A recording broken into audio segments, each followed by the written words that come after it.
What up, guys? Midwest Brown Boy Chronicles, episode 28. This is the movie section. Getting right into it. I went and saw Now You See Me last week. 2 weeks late, of course, but not necessarily in a rush to run and see Now You See Me, because if anybody like me has been a fan, the same way you felt about Tron, Ares, where it's been 10 years, I kind of feel about Now You See Me too, where I'm pretty sure Now You See Me 2 came out in 2014, 2015.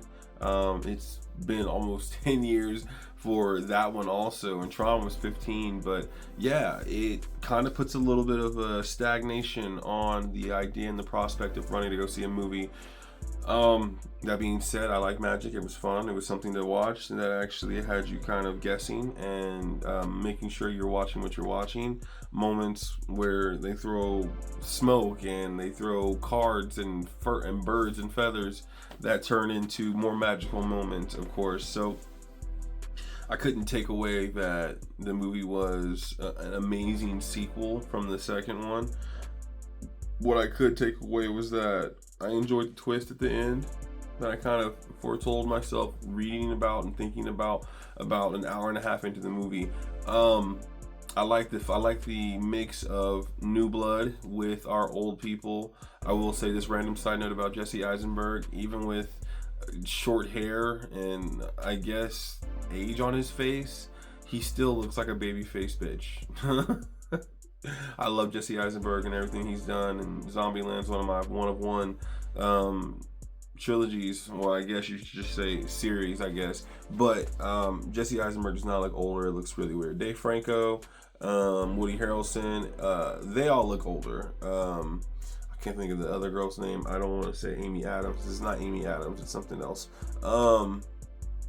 But it was still really clever how they kind of set you up at the beginning of the movie thinking that they really could be still working together, and they've come back after hiatus and all these things, only to find out that the younger cats in our faction that we end up creating at the end of the movie were using their NIL, if you would, name, image, likeness, to kind of drum up business, drum up money, and call people out for their wrongdoings, using their moniker to help people, to benefit themselves also. So the movie really goes through a whirlwind of trying to have Atlas and all of them come back and essentially ask this new group of magicians why they're trying to copyright and utilize their names, and why it was necessary for him to come and find them and work with them. And I would just say being the mastermind behind all the tricks is one of the most important jobs. So how the movie unfolds, as it unfolds, makes more sense the further we go. I would say with magic movies too, it's really easy to hear the foreshadowing and know what they're talking about when they talk about certain things, when they show certain tricks, like they were in that essential magic like Hall of Fame, if you would, with the straight jackets, and the lockbox is the first split box to do magic and stuff like that. So it kind of showed you that in order to get the kind of heist, the kind of thing they were trying to do, get it off correctly, let it actually happen seamlessly, it had to be one of those, we're gonna have to pull in some of the craziest tricks, some of the craziest magic people forgot about, but even some of the oldest magic people know about, but still can get sleight of hand, can still get confused about. We're going to utilize that. So I thought it was still really clever how they worked in the tricks we've seen from Now You See Me 1 and 2, and then how they kind of utilized the youth, the kids being creative and almost evolving from what we've learned from all of our original horsemen in the first two movies. All five of them, I should say, and all five of the horsemen. And I would say that it wasn't special in the right of like the whole body of work of the movie. I don't know for sure that I could say it's setting up a sequel and trying to get us ready for what happens next with the franchise. Because the one thing that I fight with loving movies that might be sequels or in the same franchise is the money grab. I've talked about it with Hollywood in August in September when I watched Naked Gun, and it was one of those things that just, there's too many movies that I feel like have been on the shelf for a while that they've considered releasing, they've considered doing a sequel to, but they've been holding on to them because of fear of it not being as successful, fear of it striking with one audience, but then the other 4 audiences they want to come to the movies aren't interested at all. And I don't think that magic is necessarily a niche like attraction for people, because magic's still fun. I mean, if you're walking down the street and somebody does a magic trick, you're going to be impressed, kind of shit. So I don't think that it's necessarily a niche crowd for like movies and everything. And Now You See Me, as just a magic movie that's still fun and trying to make you laugh. Great family movie, great movie to take your girl on a date with you to go see, to make you laugh and chuckle and curious about what you're watching and come closer, because what you think you see, you're not really seeing. So it does entice us to kind of walk in and really enjoy something that we're not sure we're getting ready to watch accurately, right? And I love Morgan Freeman for being in these movies, knowing that he health-wise is declining. And in the movie, random shout-out, you can see on Morgan Freeman's right hand, he's wearing like, it looks like he's wearing a glove, but the hand doesn't move, which leads me to believe Morgan Freeman might not have that left hand. I don't know if I've read about him not having the left hand, if something happened to him, but it was cool to see him back in the movies. Mark Ruffalo makes a little cameo appearance towards the end of the movie, so that's cool to see him again a part of these movies, because he was one of the beginning ones in the first one that we really liked. To see him immediately in the middle of Avengers and Marvel still carving out other roles was really cool to watch also.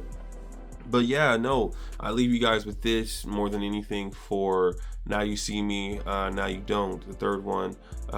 It was a fun movie. It wasn't an overly complicated movie. It wasn't trying to put us in a position to overthink what we're watching and to almost get your brain twisted and confused by what kind of tricks they were throwing at you and what you think you saw you didn't. I would say more it tried to focus on exposing people, like the first 2 did really well, trying to expose people who are doing the wrong things in the world and getting away with it for generations and decades. The one thing that I will call out randomly without telling you guys for sure is the accent that one of our main characters is going to do at the end of the movie. I really am curious to think what you guys think about that. We know what unfolds at the end of the movie and how one of our characters is actually way more important than we think. It's just the moment that you hear their accent and how strong it is, and then how they revert right back to not sounding like it at all, is what is very strange. Like, I didn't know if it was a flex moment for this character, or if it was more them saying to our antagonist, if you would, or our protagonist, if you would, that you're not getting away with this, because they're able to kind of be in 2 places at once at all times. So unassuming, yet so powerful, and so much more that they're taking control of behind the scenes that you don't see, type things. And I would just say at the end of the movie, I'm watching it, I definitely hear one of the main characters out of nowhere have a completely different sound in his voice and how he delivers his words.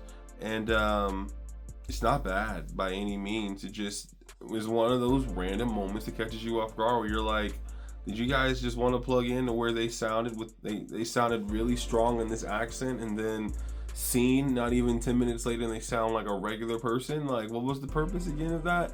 Very interesting.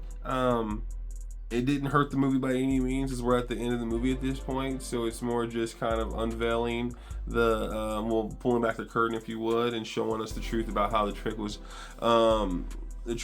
created, how the trick was planned out and executed. And it's still fun watching them find a way to work together and become a team at the end of the movie, and use all of their essentially superpowers, if you would, super strengths and magic to figure out how to stop said bad guy, said corrupt operation in the world. So I look at Now You See Me, like, for the culture, and me as somebody who already loves the first and second one, that if you like the first and second one, you're gonna like the third one.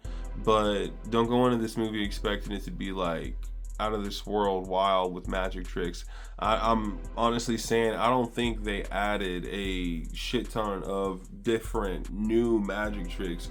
More, I feel like they gave us some really good material to like reflect on what the first and the second movie were fun about, but then throwing in new twists and turns in said magic tricks to make it seem so much more intricate because we didn't see all the original parts to this magic trick per se. So they kind of create a new onus on being appreciative of things we've already watched in the previous movies, but showing them in a different light in the third one to where you can see how impactful they've been almost in real life and in the movies to these younger generations that are coming up, respecting them and loving them and looking up to them. So I think it does a great job of passing the baton, if you're going to pass the proverbial baton to the next generation for Now You See Me, to keep going.